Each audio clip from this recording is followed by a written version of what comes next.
Hi everyone, Dan Julian here, nurse practitioner for Danesthetics Medical, and our clinic is located here in Ottawa, Canada. A few weeks ago, I was fortunate enough to host an Instagram Live with the one and only Julie Horan. And if you're not familiar with Julie, she's essentially the lip filler queen of the medical aesthetics world, where doctors and nurses travel from all over to learn her coined lip tinting technique. This entire 1-hour conversation was condensed for you guys in this video, which is about 8 minutes, and we cover everything from her choices of ideal needle length and type, her filler brands of choice, and also how to build smaller lips to larger lips with realistic expectations, and finally, how to find the sweet spot when injecting filler into the lip where you're placing it not too superficially and not too deep for those ideal outcomes. So let's get into it. I think you guys are gonna love this. I have no problem with people using a BD syringe. For me, what's most important is that the injector feel confident in what they're doing to be able to do the precise, small, precise work. So if they struggle with using a 1/2-inch needle and a long syringe, then why not, put it into a BD syringe if they feel they have more control. I have nothing against that. And if people love that, they should continue doing that. If they feel they get good results out of it, just continue doing that. My issues with the BD syringes is all the fickling before, to put it into these small syringes. And the tip of the needles usually get blunt very quickly. That's why you just fill the needles with a little bit. So you have to fill up many needles. And the thing is with these BD syringes is, I guess they come in 1/2-inch length as well. But I see many work with these short BD syringes with a shorter needle. And for me, I like the 1/2-inch size because I can reach bigger areas through one injection point. So less trauma. So I can reach areas. I use the whole length of the needle to angle different directions. And I guess I'm so used to using the original syringe with the original needle. So everything is about, what you're used to. How much is too much? And do you have kind of like a chart where you say you can kind of go from here to here, but not too much more? I usually tell my patients that there is an anatomical limit of how much filler you can fit into a pair of lips. And everything is depending on the original anatomy that the patient come in with.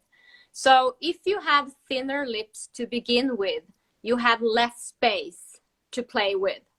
So when it comes to very thin lips, I see some injectors, they do the mistake of trying to expand the tissue too quickly because the patient maybe have very thin lips, and then, it's not rare that the patient, have a photo showing, I want these lips.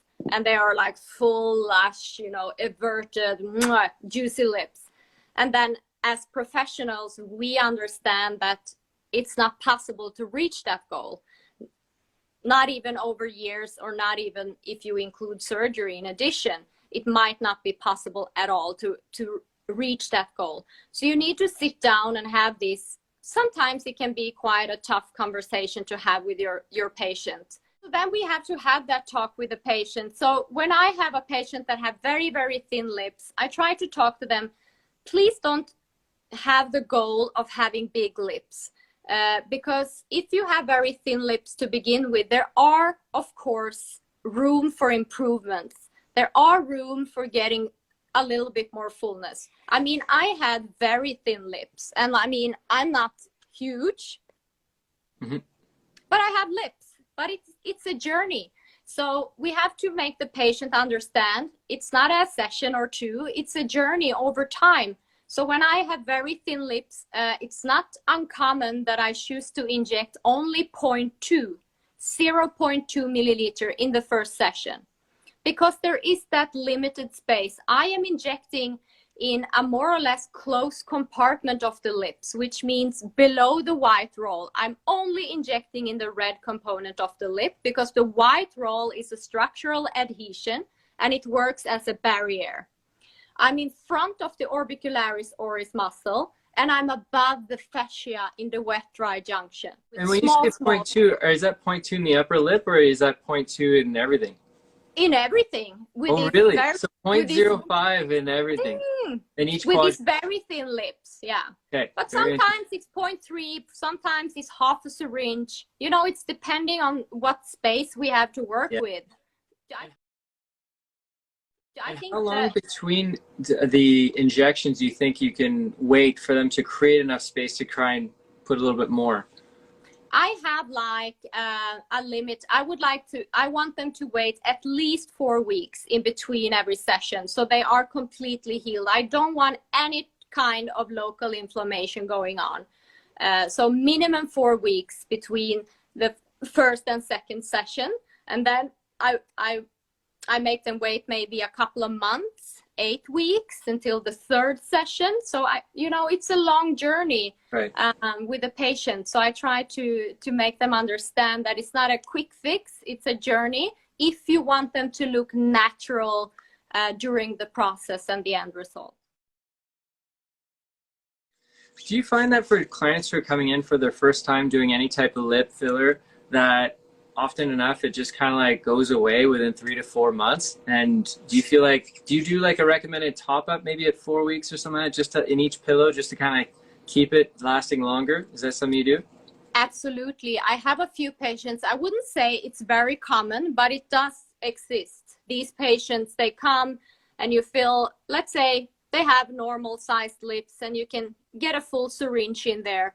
And then a couple of months later, they're like, everything is gone. And then sometimes secretly, I'm like rolling my eyes like, no, it's not gone. You're just used to the result. The swelling is down. You know how we think. Yes.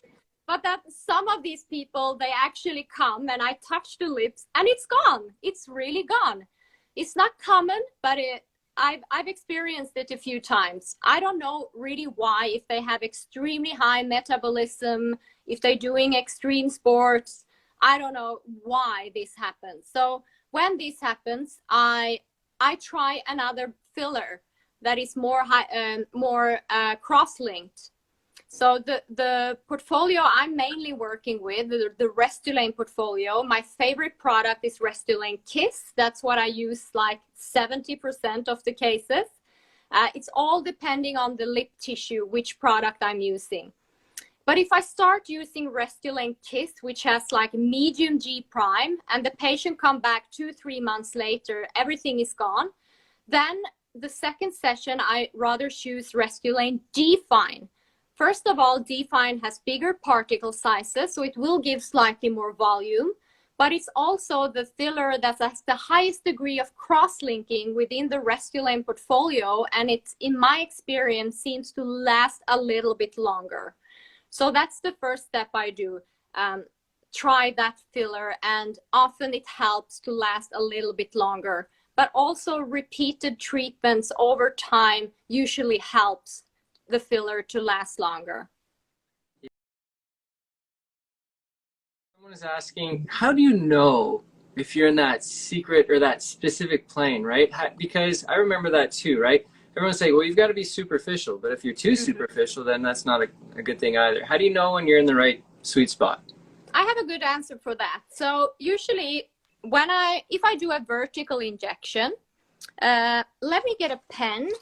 So let's say that I'm doing a vertical injection starting from here, and I always enter in the red component of the lip. So I stay below the white roll. So I enter through the vermilion border in the red component of the lip, going down to the wet-dry junction, but I don't go further down. So I'm going past the fascia that separates, that it's attached to the muscle. I'm staying in this closed compartment. And what I do every time when I reach that point, okay, this is from where I'm going to start to inject. What I do is I lift out my syringe. So I lift up the whole syringe. What I want to see is thin tissue covering the needle. I want a little bit of elevation of the tissue, and I want this specific blanching. Then you are in the perfect layer of the lip.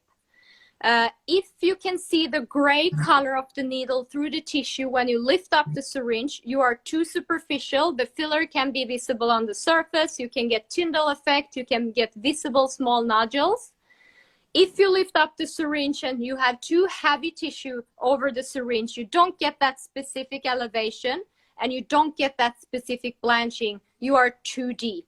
So go back and go slightly more. Enjoy. Until the next time, take care of each other, exercise daily, and please be nice to absolutely everyone.